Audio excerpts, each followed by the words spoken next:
4.3 billion people live across this vast continent called Asia, and we are telling their stories. On this edition, Left Behind, they're born and raised in Indonesia. These children have no rights. Millions at risk of becoming a lost generation. The effects of war that have scarred generations. The suffering left behind in Vietnam. And when their parents went to prison, they had nowhere to go. The village that gave these children a hope and hope. I'm Andy Saputra, and this is Assignment Asia.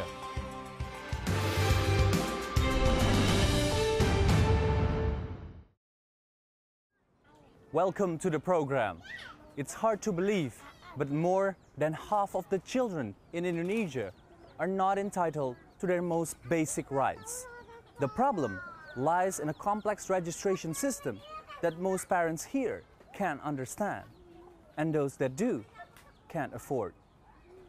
I went into the slums on the outskirts of Jakarta to find out about the efforts to save a forgotten generation.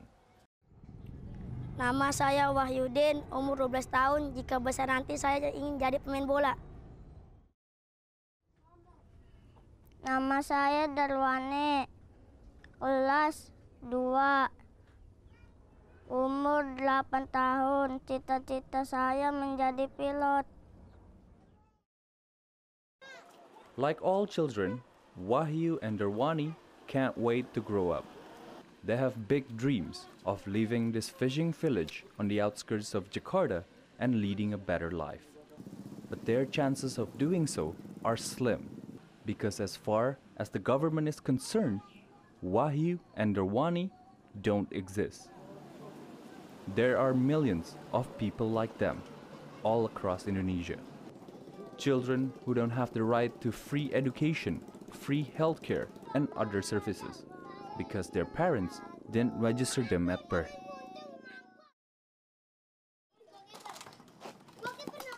Wahyu is one of the lucky ones. Through a charity, he has been able to attend school. But he thinks football is far more interesting. Religiously practicing with his dad since he was little, even the rain can't stop them. And there's no denying the kid's got talent. Ya, Wahyu tuh main bola tuh kayaknya si jago, Pak. Sering dipanggil sama gurunya.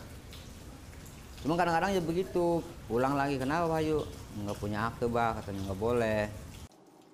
For Wahyu and his family, football could be their ticket out of poverty. Opportunities in this slum are few and far between, and this one is in danger of slipping away. Jadi disayangin sama gurunya juga. Ini main bolanya cakep, cuma nggak punya akte, nggak bisa ikut. Jadi itulah yang sering pulang nangis, saya yang bikin sakit tuh. Masya Allah, kata saya, gimana ini ya? Masalah akte aja jadi kendala. Martin told us he has been trying to get Wahyu and his younger brother birth certificates, but he can't afford the fees. Ngurusnya sih nggak susah, Pak. Kalau ada dana sih mungkin bisa aja ya. Mahal tapi gitu. Iya, teman saya juga ngurus kok. Bikin itu aja 400. Terus iya, terus bayar itunya, bikin yang ngurus itu semuanya 1.200.000 habis.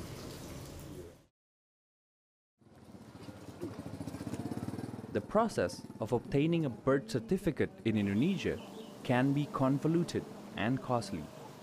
Parents have 60 days to apply for one after their child is born. During this time, it's free, but after 2 months, they have to pay 1,000,000 rupiah, about $100. And if they wait longer than a year, they will also have to go through the district court. Many of Indonesia's poorest citizens cannot read or write, so they don't understand the procedures. Feeling it's all just too complicated, they frequently fail to register their child's birth.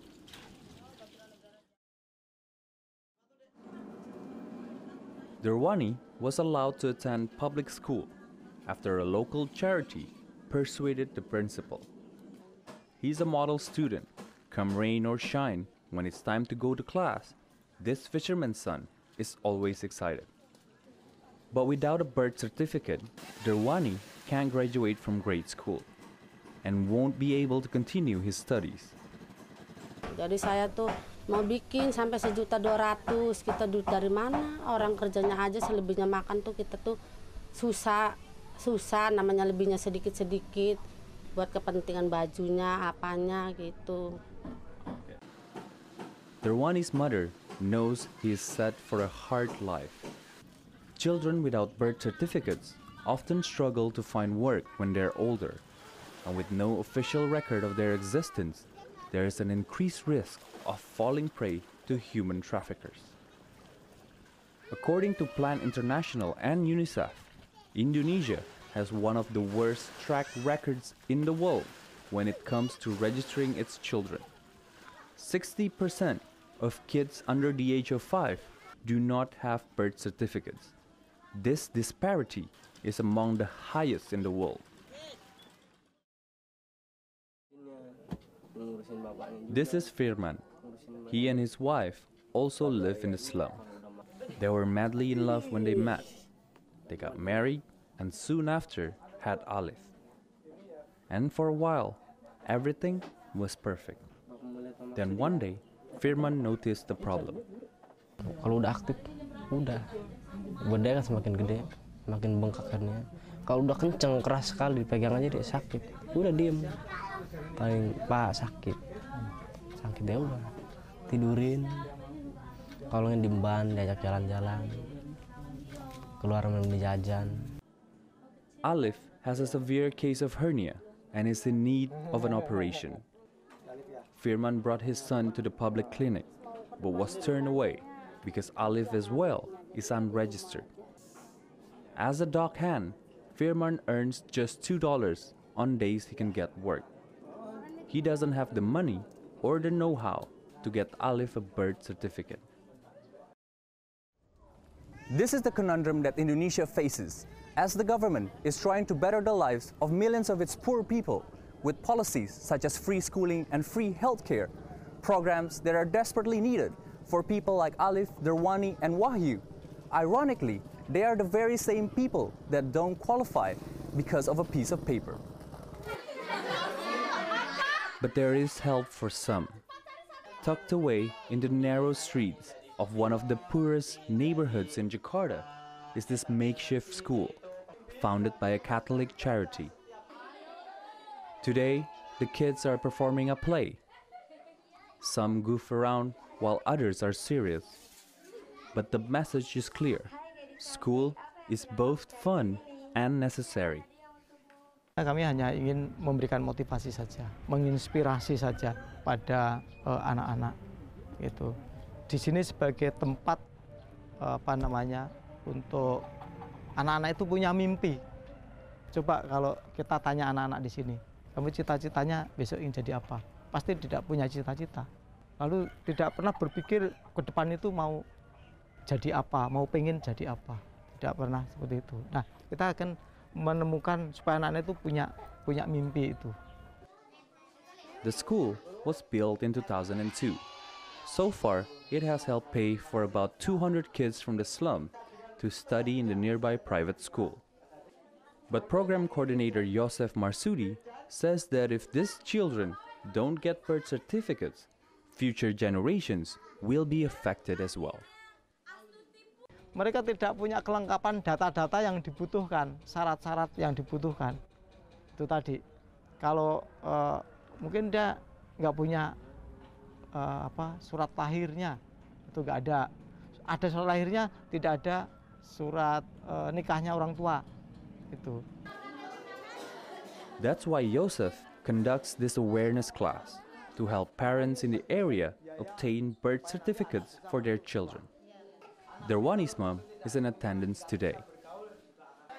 The foundation is part of Jakarta, a consortium of NGOs lobbying the government to reform the child registration system.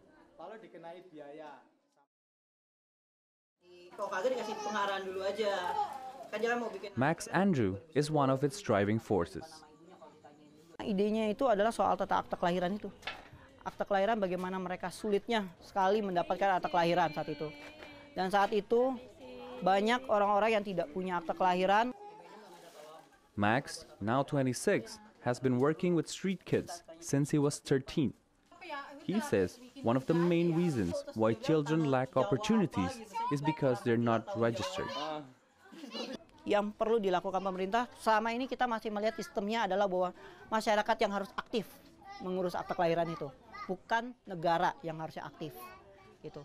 Nah, terus pemerintah merasa menyamakan semuanya bahwa oh ya udah nih sekarang harus punya akta kelahiran dan sebagainya, padahal dia nggak melihat dulu sistem yang dulu tuh buruk. Here in the capital, the Jakarta city government has started to make changes.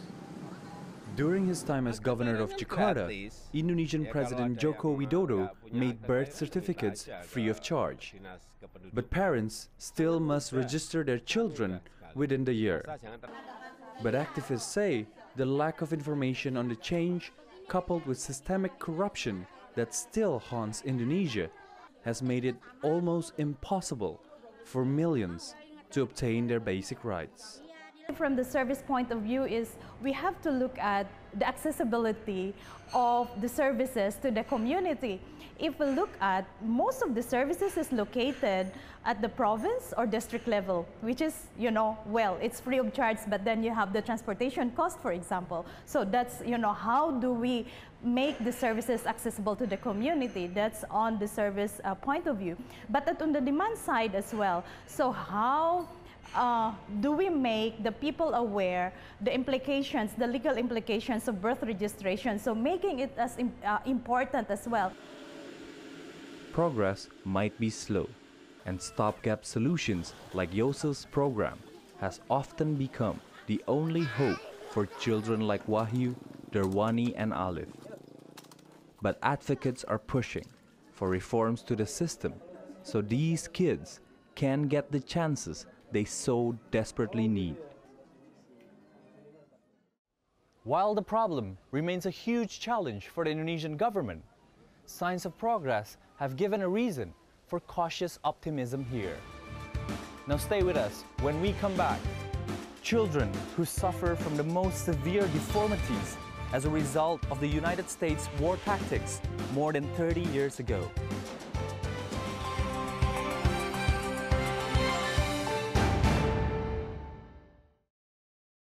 Our stories this week are about those who are left behind.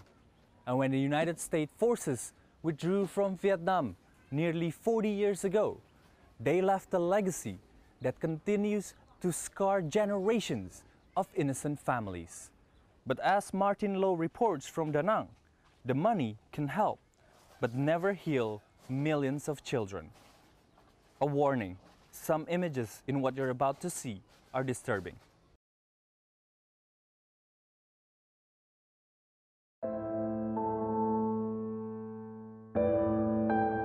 Haunted faces, broken bodies.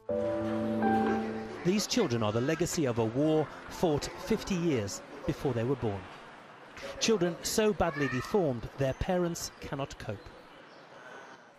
Most will spend their entire lives in hospitals like this one in Ho Chi Minh City, previously called Saigon. Many will prematurely die here. Their parents' parents were exposed to Agent Orange during the Vietnam War. In the 1960s, the US sprayed millions of gallons of the chemical from planes and helicopters into the jungle. Agent Orange contained highly toxic dioxin. Its purpose was to kill the trees the North Vietnamese soldiers hid under and destroy the rice fields so they'd have no food. But they were not the only things affected. The chemical polluted the food chain and the waterways. In time, people became sick with cancer. And they carried it in their genes. New generations were born with terrible deformities. Today, millions of lives are still blighted. Those like Dang Thi Hua. She was born 17 years after the war ended, but her entire life has been shaped by it. With deformed legs and feet, Hua can only walk with difficulty. Like her grandfather, father and brother, she is a victim of Agent Orange. I was sad to see my friends go to school, dance, sing and play together when I could not. Now they're grown up, they have jobs and earn money, but I cannot. At my age, my friends are getting married and have families, but I cannot. Hua's grandfather, Dang Nok Ta, was a soldier living near the Ho Chi Minh Trail, where the chemical was widely used. He developed cancer and died. The family's first abnormalities were seen in his son, Hua's father, Dang Van Sun. Before Hua was born, Sun and his wife had another child, a boy, but he died a day after he was born.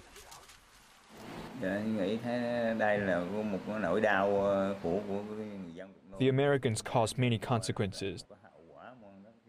They caused pain for the Vietnamese people, pain which every day affects their lives.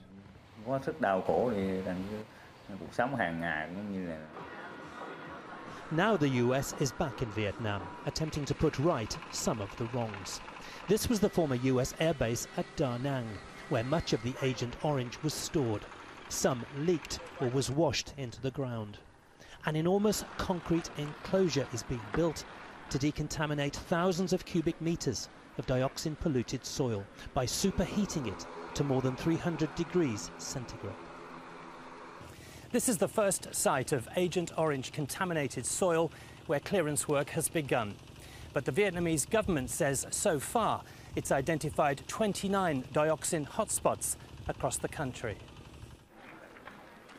The decontamination is costing the US government $84 million. There's also money to help victims obtain medical care. But the US is resisting Vietnamese calls for compensation. Our focus when it comes to dioxin is the remediation and assessment work. But we are, as I said, working with the Ministry of Health to improve systems for care in country for all Vietnamese, regardless of cause for their illness. This centre at Da Nang cares for children and young people with psychological difficulties linked to Agent Orange. Some of those here are 30 years old, but still cannot read or write. The centre tries to equip them to cope with basic work. Those working with victims want the US to do more. If the US gave more active support to clean up dioxin in the soil and the water, I think there would be less people affected in the future. Now 20 to 25% of victims are third generation. If America did more, I think the numbers would reduce. Back at the Ho Chi Minh Hospital, Pham Thi Linh shows the resilience of the young. Born without arms, she has learned to write with her feet. Gia Lam will one day try to do the same. Dr. Tan has been treating victims for 25 years and has seen the human cost of Agent Orange.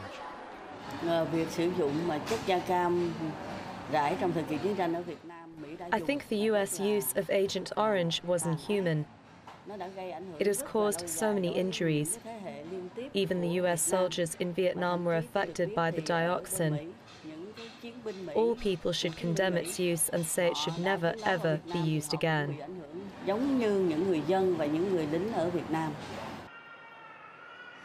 This is a legacy which as yet has no end. Disabilities are being passed on generation to generation. Even now, 38 years after the Vietnam War ended, babies are still being born with deformities directly linked to Agent Orange. The US says it's committed to the cleanup at Da Nang and is in discussions over decontamination at more dioxin hotspots. It says this to questions over whether Agent Orange should ever have been used. That's an aspect of the war that is in part of that painful history that we have. We're excited to be here addressing it through this project. It's a painful history that continues to affect people like Hua and thousands more, adults and children, condemned to a life in care and a future without hope. For Assignment Asia, I'm Martin Lowe with the victims of Agent Orange in Vietnam. Agent Orange not only affected people in Vietnam, but also thousands of United States and Allied troops who were also exposed to it. They received compensation back in 1984 from the manufacturers of the orange gas, but there's still no talk of compensating the Vietnamese victims.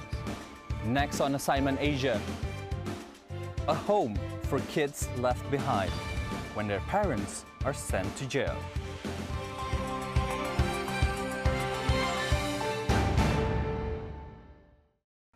There's an English saying, you commit the crime, you do the time. But what happens if you're the only parent your child has got? This is the dilemma that is facing hundreds of thousands of parents in China who are sent to jail and have to rely on others to care for their child. Many turn to their extended families, but some don't even have that option. Tang Bo visited one place in Beijing, founded especially to help children of criminals who had nowhere else to go. They are weeding the fields and preparing the soil. Leading the team is 22-year-old Ma Jiacai. He came here as an orphan when he was 9. His father was sentenced to death for killing his mother. He had nowhere else to go, so he came to Sun Village. I have made many changes. One is I'm less hot-tempered now and became well-behaved. I was lucky that I was brought here. He took good care of me, and I got access to better education. Some children who were in similar situations back home are now doing very badly. Unlike Ma Jiacai, most kids here have one or both parents still living, but the parents can't take care of them because they are in prison. The Chen triplets are 7 years old. They've been here for 2 years. Their mother killed their father. The 3 of them cried all the time when they first got here. They wanted to see their mom. We had to lie to them and tell them their mom was in the hospital and that she'd pick them up after she recovered. One of the brothers saw their mother kill their father and has fallen into a depression. The experience has left them scarred. Compared to other kids here, the triplets are different. They are very timid and always get bullied by other children. I once even told them they could fight back, but they just didn't dare. I think this has a lot to do with their mother killing their father. They're traumatized. According to the government, more than 600,000 children in China have at least one parent in prison. About 1 in 10 live in poor conditions. Based on her own experience, Zhang Shuqing became concerned about the children left behind. So she opened Sun Village. I used to be a high-ranking police officer at a jail in Shanxi province. I noticed that many prisoners, especially the female ones, attempted to escape or even committed suicide because they were worried about their children who were left alone. I found there were no laws to protect these children, so I decided to do something about it. They live in modest conditions, bonded by the difficult experiences they share. But at least here, they have a structure to their daily lives. They go to local schools and learn how to be responsible by cleaning up after themselves and doing chores. Sun Village provides shelter and support to about 100 children whose parents are serving prison sentences. But raising the funds to keep this running is itself a major challenge. These kids face social stigma because of the actions of their parents. To stay open, Sun Village relies on private donors and other charities. Every week, they receive clothes, food, and school supplies. This time, I've brought along all my employees. Most of them are very young and need to become aware that many people in this rich and materialistic society are dedicated to helping those in need. Besides the donations, Sun Village has a nearby farm to help support itself. The kids learn valuable skills in how to plant and grow fruits and vegetables. They eat what they grow and sell any extra to make money for Sun Village. 在办这个农场的时候，我主要的这个目的就是为了教育孩子。 I built this farm for the children's education. They're all poor children who mostly come from a poverty-stricken area, from a region with a high crime rate, or from western part of China. They have to face the reality that their parents can't take care of them in the future and learn to become independent. So I want to develop their ability to take care of themselves. They need to go to the farm and help every weekend. They need to know they must survive in society through their own efforts after they leave some village. In Ma Jiacai's case, he decided to come back to Sun Village after working as a migrant worker for 6 years. The village is lacking staff, and I miss my little brothers and sisters here. So I decided to come back to help take care of them and the village. Like the rest of the workers and volunteers here, Ma hopes to help these children by providing the foundation for a normal life. Because here they are safe until they're old enough to go out on their own, or until their parents are released from prison. For Summit Asia, I'm Tang Bo in Beijing. Giving hope to children who so desperately need it. You can learn more about all our stories today by visiting our website at www.assignment-asia.com. You can share your thoughts on the stories and contribute ideas for future shows. That's all the time we have for this week. I'm Andy Saputra. Thanks for watching, and join us again on Assignment Asia.